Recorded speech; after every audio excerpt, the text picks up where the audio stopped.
Hello students, good afternoon. Class है आपकी physics की, इलेक्ट्रिकल फर्स्ट सेमेस्टर का सब्जेक्ट है।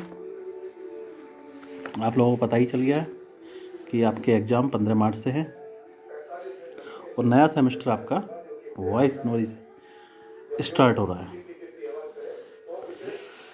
तो फिजिक्स में जब हम पढ़ रहे थे तो चैप्टर चल रहा था प्रॉपर्टीज ऑफ मैटर, द्रव्य गुण। इसमें आज हम पढ़ेंगे यंग प्रत्यास्था गुणांक यानी यंग मॉडुलस। क्या होता है यंग मॉडुलस? जब किसी वस्तु पर जिसकी लंबाई उसकी चौड़ाई तथा मोटाई के सापेक्ष बहुत अधिक हो। क्या है? जब किसी वस्तु पर, जब कोई वस्तु जिसकी लंबाई उसकी चौड़ाई तथा मोटाई के सापेक्ष, लंबाई उसकी चौड़ाई तथा मोटाई के सापेक्ष बहुत अधिक हो, लंबाई के अनुदिश बाह्य बल लगाया जाता है तो उसकी लंबाई में परिवर्तन हो जाता है। प्रत्यास्था की सीमा के अंतर्गत अनुदैर्ध्य प्रतिबल तथा अनुदैर्ध्य विकृति के अनुपात को उस पदार्थ का यंग प्रत्यास्था गुणांक कहते हैं। इसे y से द्वारा व्यक्त किया जाता है।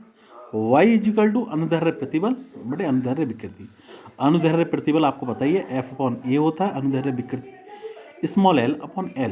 इस प्रकार इस तरह से फार्मूला बन जाएगा FL/AL, FL/AL।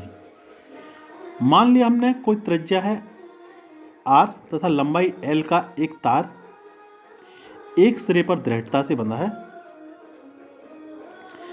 R त्रिज्या तथा लंबाई L का कोई तार है और एक सिरे पर तार दृढ़ता से बंधा, दूसरे सिरे पर कोई वाहक लटका दिया हमने, mg लटका दिया है, जैसे कि डायग्राम में दिख रहा होगा आपको। प्रत्यास्था की सीमा में भार mg लटकाने से तार की लंबाई में L वृद्धि हो जाती है। तार की लंबाई में L वृद्धि हो जाती है। कितनी वृद्धि हो जाती है? L की वृद्धि हो जाती है। तब क्या होगा? अनुदैर्ध्य प्रतिबल इक्वल टू लटकाया गया भार बटे अनुप्रस्थ काट का क्षेत्रफल। भार कितना है? mg और क्षेत्रफल है आपका πr²। किसी भी तार का क्षेत्रफल निकालना हो πr² होता है। और अनुदैर्ध्य विकृति क्या हो जाएगी? लंबाई में वृद्धि बटे प्रारंभिक लंबाई, यानी small l upon capital L। इस प्रकार तार के पदार्थ का यंग प्रत्यास्था गुणांक हो जाएगा अनुदैर्ध्य प्रतिबल बटे अनुदैर्ध्य विकृति, यानी mg upon πr² small l upon capital L। इस प्रकार बनेगा mgl अपॉन πr²l। बाइक का अंतरराष्ट्रीय पद्धति यानी SI में मात्रक न्यूटन प्रति मीटर स्क्वायर होता है तथा बाई का विमीय सूत्र ml-1 T⁻⁻² होता है। ठीक, इस प्रकार उपरोक्त सूत्र से हम कह सकते हैं mgl अपॉन πr²l। अतः यहाँ से l निकालेंगे तो l इजिकल टू हो जाएगा gl upon πr²l by m। यहाँ से देखने से पता चल रहा है l डायरेक्टली प्रोपोर्शनल टू है मास के, l directly proportional to mass है, यानी l कैप बढ़ेगा तो आपकी मास भी बढ़ेगा। इस प्रकार तार के मुक्त सिरे पर अलग अलग भार लटकाकर लंबाई में संगत वृद्धि l ज्ञात करते हैं। l तथा m के मध्य ग्राफ अगर खींचे हम तो एक सरल रेखा का ग्राफ प्राप्त होता है, जिसे हम हुक का नियम का सत्यापन होता है। इससे हुक के नियम का सत्यापन होता है। ये था यंग प्रत्यास्था गुणांक, यानी l directly proportional to m। उसके बाद आता है यंग बल्क प्रत्यास्था गुणांक, बल्क मॉडुलस ऑफ इलास्टिसिटी, यानी आयतन प्रत्यास्था गुणांक। आयतन प्रत्यास्था गुणांक क्या होता है? किसी वस्तु की सतह पर लंबवत बल तथा दाब लगाने से प्रत्यास्था की सीमा के अंतर्गत वस्तु में उत्पन्न अभिलंब प्रतिबल तथा आयतन विकृति के अनुपात को आयतन प्रत्यास्था गुणांक कहते हैं। क्या है आयतन प्रत्यास्था गुणांक? किसी वस्तु की सतह पर लंबवत बल अथवा दाब लगाने से प्रत्यास्था की सीमा के अंतर्गत वस्तु में उत्पन्न अभिलंब प्रतिबल तथा आयतन विकृति के अनुपात को आयतन प्रत्यास्था गुणांक कहते हैं। इसे b द्वारा व्यक्त किया जाता है। माना किसी वस्तु का आयतन b है तथा P दाब लगाने से आयतन में वृद्धि हो जाती है डेल V। तब अभिलंब प्रतिबल क्या हो जाएगा, P आयतन विकृति आयतन में वृद्धि बटे प्रारंभिक आयतन यानी डेल V अपॉन B। वस्तु का आयतन प्रत्यास्था गुणांक B इजिकल टू क्या हो जाएगा, P upon del B upon B यानी PB अपॉन डेल B। इसके मात्रक की बात करें, मात्रक क्या होता है इसका, न्यूटन प्रति मीटर स्क्वायर होता है। और विमीय सूत्र ml minus 1 T minus 2। B के व्युत्क्रम को संपीड़ितता कहते हैं, यानी कंप्रेसिबिलिटी कहते हैं। इसके व्युत्क्रम को क्या कहते हैं, कंप्रेसिबिलिटी कहते हैं। बी के व्युत्क्रम को कंप्रेसिबिलिटी कहते हैं। मात्रक इसका न्यूटन प्रति मीटर स्क्वायर होता है। और बी का विमीय सूत्र, अगर डायमेंशंस की बात करें ml माइनस 1 T माइनस 2। आयतन प्रत्यास्था गुणांक इक्वल टू क्या होता है, PB अपॉन डेल B। उसके बाद आता है मॉडुलस ऑफ रिजिडिटी, दृढ़ता गुणांक।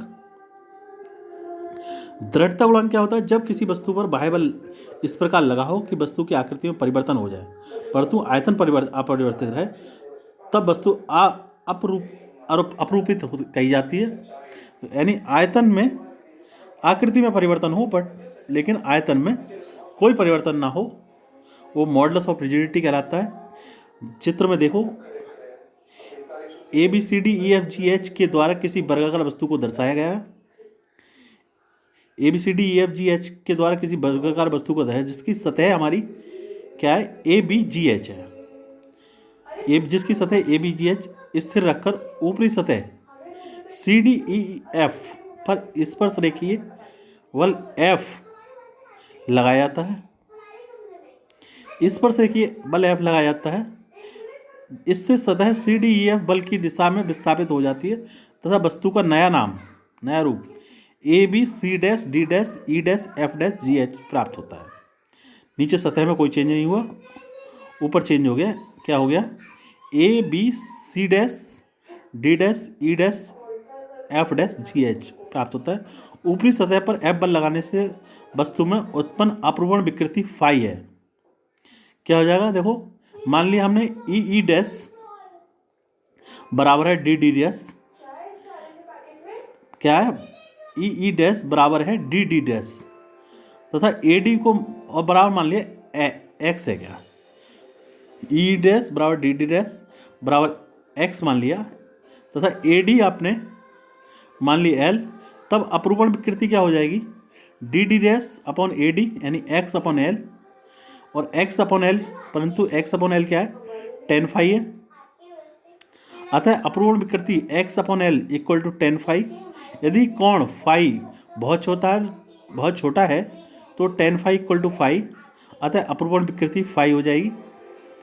यदि CDEF का क्षेत्रफल A हो तो अपरूपण प्रतिबल F अपॉन A, अतः पदार्थ का दृढ़ता गुणांक अपरूपक प्रतिबल बटे अपरूपक विकृति अथवा नीटा is equal to F upon A upon phi, यानी F अपॉन A फाई।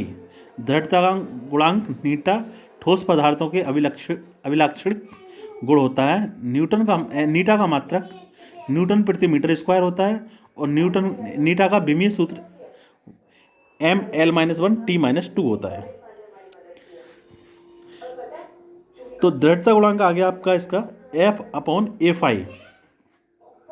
विमीय सूत्र क्या होता है, ml-1 T-2। विमीय सूत्र रिजिडिटी का, चाहे मॉडुलस ऑफ रिजिडिटी हो, चाहे बल्क मॉडुलस ऑफ इलास्टिसिटी हो और चाहे आपका यंग मॉडुलस हो, तीनों का विमीय सूत्र और मात्रक सेम रहता है। मात्रक तीनों में सेम रहता है। थैंक यू क्लास, आज के लिए इतना ही। नेक्स्ट क्लास में हम बात करेंगे खींचे गए तार की स्थितिज ऊर्जा कैसे निकालते हैं।